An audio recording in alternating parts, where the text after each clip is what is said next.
bahwa dia akan segera menuju ke Jakarta bersalaman dengan Ketua Umum PSSI Pak Erick Thohir. Lamine Yamal siap. Timnas Indonesia tampaknya semakin serius dalam memperkuat skuad Garuda dengan mendatangkan pemain-pemain berkualitas internasional.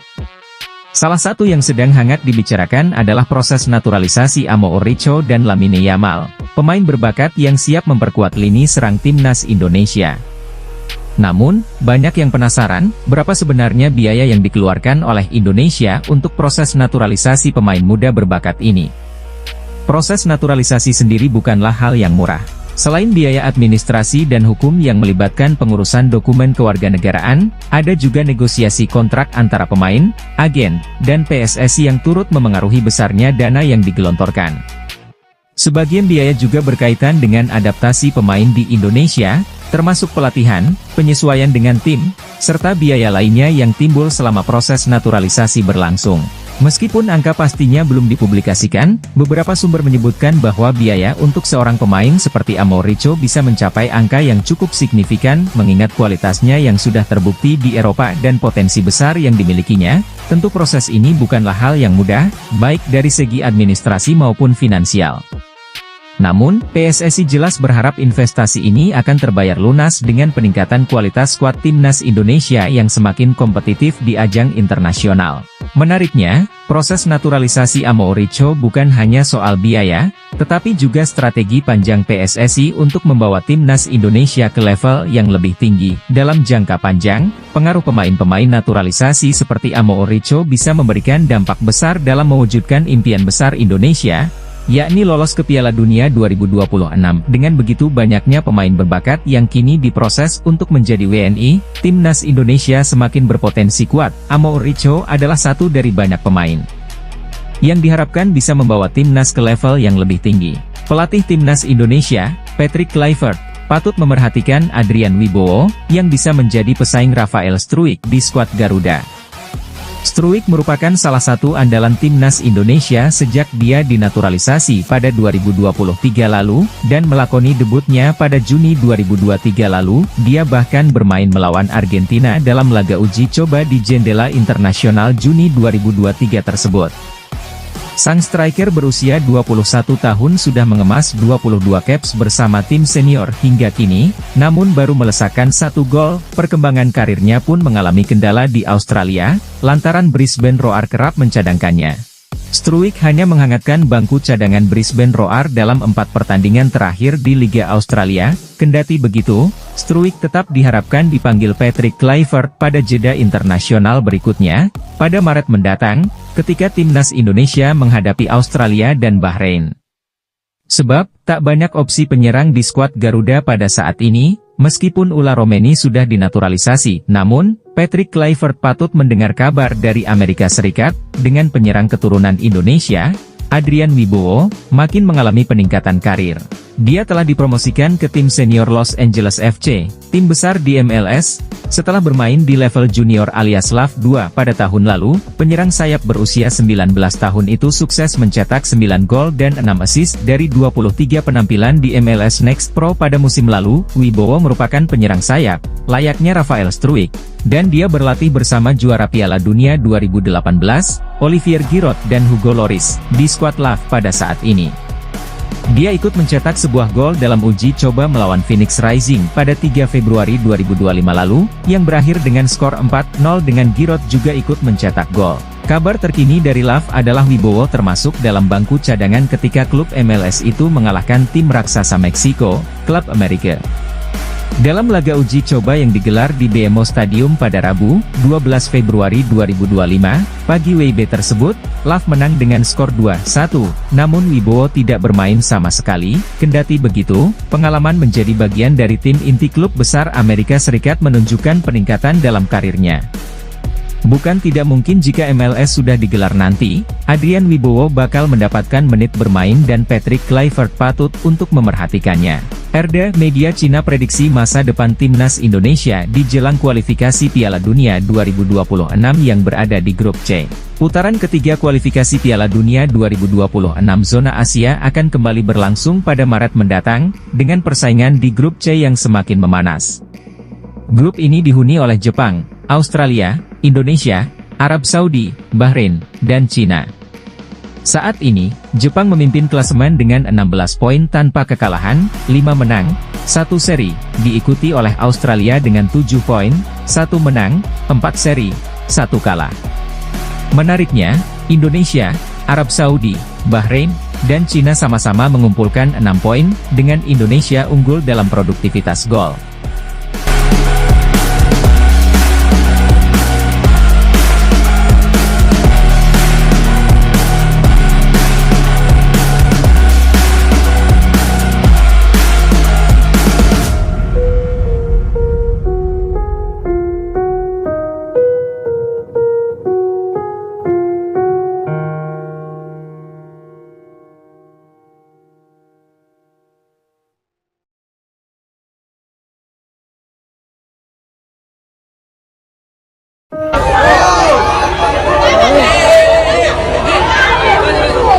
Ketua Umum PSSI, Erick Thohir, sempat mengabarkan bahwa PSSI akan menerima kucuran dana 227 miliar rupiah pada Januari 2025. Dana tersebut, yang jauh lebih besar dibandingkan 150 juta rupiah pada 2024, diharapkan mampu memacu persiapan timnas Indonesia menuju Piala Dunia 2026.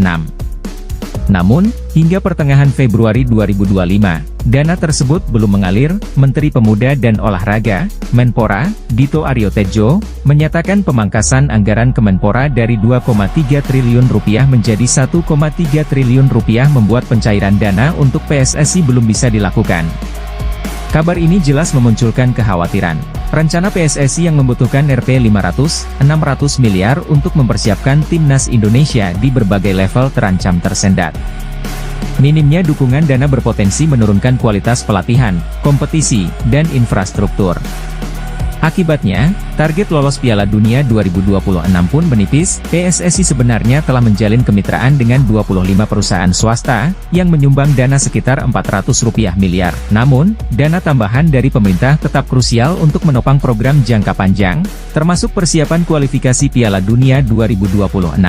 Menpora Dito Aryo Tejo menegaskan, kebijakan efisiensi dan penyesuaian anggaran di Kemenpora memaksa pemerintah meninjau ulang besaran alokasi untuk PSSI.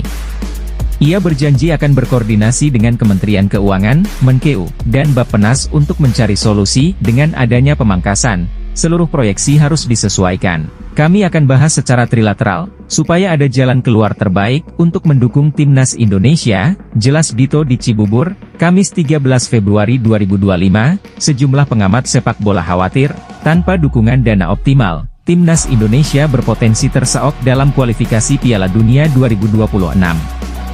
Persiapan yang tidak matang akan mengurangi daya saing skuad Garuda. Padahal, pencapaian timnas belakangan ini memicu harapan besar di tengah masyarakat. Erick Thohir sendiri menegaskan, PSSI akan terus mencari alternatif pendanaan untuk menyelamatkan program latihan dan kompetisi. Meski begitu, ia berharap pemerintah segera mencairkan dana yang telah dijanjikan agar timnas Indonesia tidak kehilangan momentum. Di kursi pelatih kepala, Patrick Kluivert dipercaya untuk menggantikan posisi Shin Tae-yong. Kluivert merupakan legenda sepak bola Belanda dan pernah berkarir bersama Barcelona, Ajax, hingga AC Milan. Tidak sendiri, Kluivert akan ditemani oleh 3 asistennya yaitu Denny Lanzaat, Alex Pastor, dan Gerald van den Burg. Kehadiran 4 pria asal negeri kincir angin itu menimbulkan rasa penasaran bagi para penggemar. Rasa penasaran terhadap kinerja mereka bahkan juga dimiliki oleh bek timnas Indonesia, Kelvin Verdong.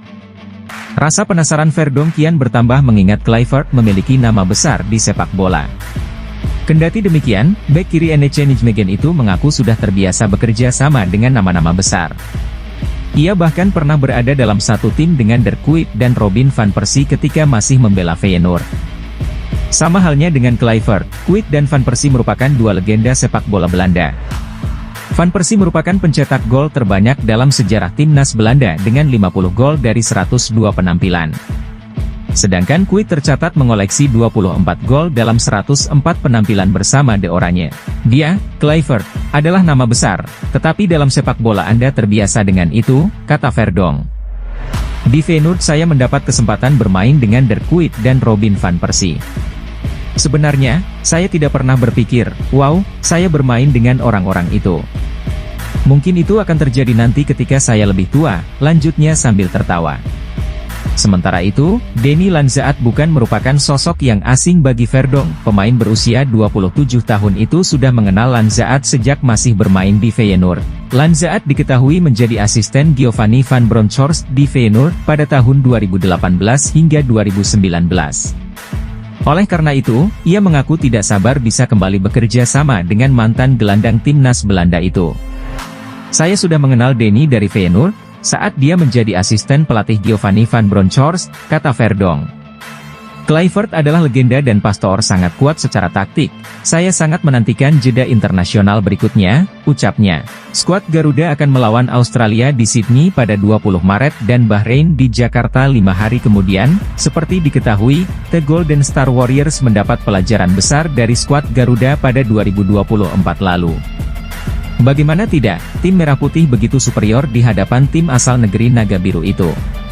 Sepanjang 2024 lalu, kedua tim telah bertemu sebanyak 4 kali.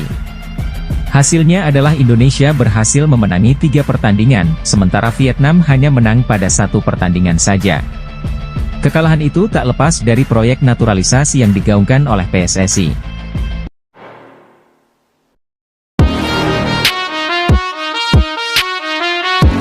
Patrick Kluivert resmi ditunjuk menggantikan Shin Tae-yong untuk menukangi timnas Indonesia.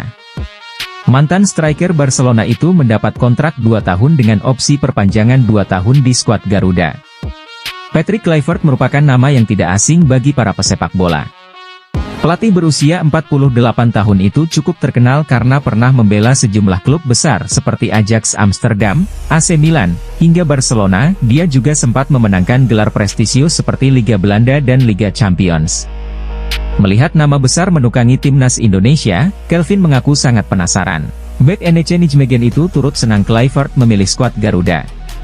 Saya sangat penasaran, kata Kelvin dikutip dari Forza NEC, Sabtu, 15 Februari 2025. Itu nama besar, tapi dalam sepak bola Anda terbiasa dengan itu. Di Feyenoord, saya mendapat kesempatan bermain dengan Der Kuit dan Robin van Persie, sambungnya. Saya tidak pernah benar-benar berpikir, wow, saya bermain dengan orang-orang itu. Mungkin itu akan terjadi nanti saat saya sudah dewasa, tambah Kelvin sambil tertawa. Sementara itu, tugas berat sejatinya sudah menanti Patrick Kluivert dan kolega. Timnas Indonesia diketahui sedang berjuang di grup C putaran ketiga kualifikasi Piala Dunia 2026 zona Asia. Dengan 4 pertandingan tersisa, skuad Garuda masih mempunyai peluang untuk lolos sebagai salah satu dari 2 tim teratas atau lewat putaran keempat kualifikasi. Terdekat, Timnas Indonesia akan bersua dengan Australia, 20 Maret 2025, dan Bahrain, 25 Maret 2025. Ada 5 pemain kejutan yang berpotensi dipanggil Patrick Kluivert ke Timnas Indonesia untuk laga Maret 2025. Kelima pemain ini ada yang sempat dicoret kala Shin Tae-yong masih melatih Timnas Indonesia, sehingga ada peluang nama tersebut dipanggil lagi oleh Patrick Kluivert. Sejauh ini, Patrick Kluivert aktif menonton laga-laga Liga 1 2024 hingga 2025 untuk mencari pemain lokal. Sebab ia tengah memilih siapa saja pemain yang akan dibawanya melawan Australia dan Bahrain pada laga lanjutan grup C kualifikasi Piala Dunia 2026 zona Asia yang digelar Maret 2025 mendatang. Lillipali dari segi usia memang tak muda lagi. Pemain Borneo FC itu sudah berumur 35 tahun, namun secara fisik nyatanya ia mampu masih tampil maksimal. Terbukti di musim 2024 hingga 2025 ini, Lillipali masih menjadi andalan Borneo FC di lini depan. Dari 20 laga Liga 1 2024 hingga 2025 yang sudah dimainkan, pemain keturunan Belanda itu sukses mencetak 4 gol dan 4 assist. Penyerang keturunan yang baru saja menjadi WNI, Ula Romeni, diserang oleh netizen tanah air kendati dirinya belum tampil untuk timnas Indonesia. Serangan yang didapatkan penyerang milik Oxford United dari netizen tanah air itu terkait aktivitas media sosialnya yang tak mengunggah foto saat dirinya resmi menjadi WNI. Biasanya, para pemain keturunan yang resmi menjadi WNI mengunggah momen pengambilan sumpah atau saat tengah mencium bendera Indonesia. Hanya saja, Ula Romeni memilih tak mengunggah momen tersebut. Hingga artikel ini dibuat, potretnya saat mencium bendera merah putih tak terlihat di akun Instagramnya. Hal tersebut membuat netizen tanah air pun sebagian geram dan mengerubungi unggahan terbaru Ula Romeni di media sosial Instagram. Terpantau unggahan terbaru Ula Romeni pada 5 Februari itu mendapat 5.000 komentar lebih, di mana banyak netizen memintanya mengunggah momen dirinya menjadi WNI. Komentar-komentar miring tersebut membuat beberapa netizen Indonesia lainnya murka dan memilih memberi dukungan kepada Ula Romeni. Di sisi lain, Ula Romeni mengaku bangga bisa menjadi WNI dan membela timnas Indonesia, kendati dirinya tak mengunggah momen saat pengambilan sumpah. Benar-benar sebuah kehormatan untuk dapat bermain di negara sebesar ini. Dan saya tidak sabar untuk ikut bertanding demi seluruh fans dan rakyat Indonesia, kata Ula Romeni. Sekadar informasi, Ula Romeni sendiri sudah diambil sumpahnya sebagai WNI pada Sabtu 8 Februari lalu di London, Inggris. Ex-penyerang FC Utrecht itu tak sendiri. Ia ditemani oleh dua pemain keturunan lainnya yang juga diambil sumpahnya, yakni Dion Marks dan Tim Gepens. Dari ketiga pemain keturunan yang diambil sumpahnya itu, hanya Ula Romeni yang diproyeksikan untuk memperkuat timnas Indonesia senior, sedangkan dua pemain lainnya untuk timnas U20.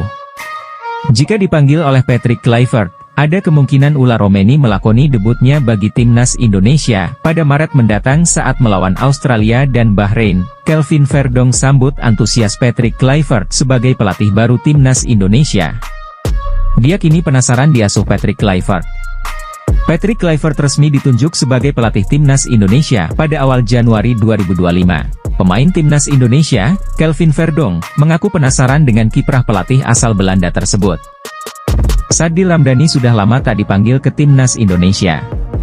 Namanya absen semenjak Shin Tae-yong mencoretnya dari Piala Asia 2023. Padahal dari segi kemampuan, Sadil adalah salah satu talenta terbaik Indonesia saat ini. Terbukti Sadil masih menjadi andalan klub Malaysia, Sabah FC hingga sekarang ini. Senasib seperti Sadil, Elkan juga sudah lama tak membela timnas Indonesia. Perselisihan dengan Shin Tae-yong diduga menjadi alasan bek Blackpool FC itu tak juga dipanggil. Kini kursi kepelatihan sudah menjadi milik Kluivert. Tentu pelatih asal Belanda itu bisa memanggil Bagot jika dirasa dibutuhkan di lini belakang Garuda. Satu hal yang pasti, fans timnas Indonesia sudah rindu kehadiran Bagot. Klok sudah secara terbuka membujuk Kluivert untuk memanggilnya membela timnas Indonesia. Klub percaya sosoknya bisa menyatukan pemain lokal dan pemain keturunan di skuad Garuda. Saat ini, Klok masih menjadi pemain penting di Persib Bandung. Jadi, secara permainan Klok memang masih layak bersaing di timnas Indonesia. Doni Tripamukas menjadi salah satu pemain andalan Shin Tae-yong saat timnas Indonesia main di Piala AFF 2024. Winger serba bisa milik Persija Jakarta itu jelas layak untuk kembali dipanggil ke tim senior milik Kluivert. Saat ini, Doni tengah bersama timnas Indonesia U20 asuhan Indra Syafri di Piala Asia U20 2025. Jika ia bersinar, bukan tidak mungkin Kluivert akan meliriknya. Prediksi line-up mengerikan timnas Indonesia U23 racikan Gerald Vandenburg di kualifikasi Piala Asia U23 2026. Gerald Vandenburg memiliki skuad mematikan yang berpotensi mengantarkan timnas Indonesia U23 lolos Piala Asia U23 2026. Disinyalir, skuad edisi kali ini lebih mematikan ketimbang saat timnas Indonesia U23 lolos semifinal Piala Asia U23 2024.